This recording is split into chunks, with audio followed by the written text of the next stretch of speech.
So what is parturition? Parturition is really a delivery, है ना? A passing out of a fully developed fetus out of the body. ठीक है? So is a neuroendocrine mechanism. You must understand this word, है ना? It will involve nerves and hormone. Okay. What happens here? That I have written step by step here. The progesterone secretion stops. As the progesterone secretion stops, the placenta dissolves. If the placenta dissolves, the fetus will get separated from the wall of uterus.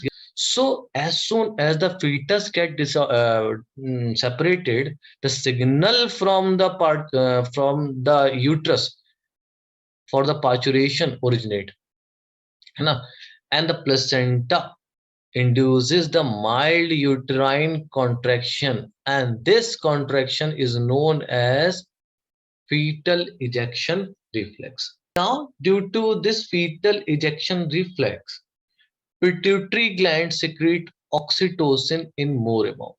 Okay, the hormone induces contraction of the uterus. Okay, the fetus start moving towards the vagina.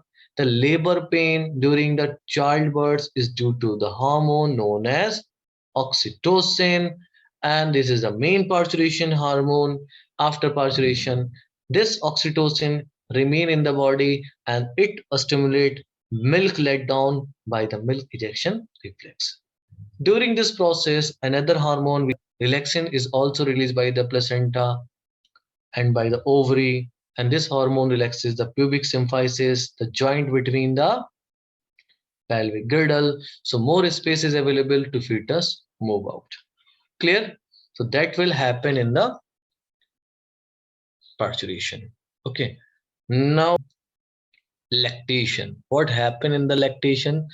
Secretion and ejection of milk in the influence of hormone prolactin. Okay.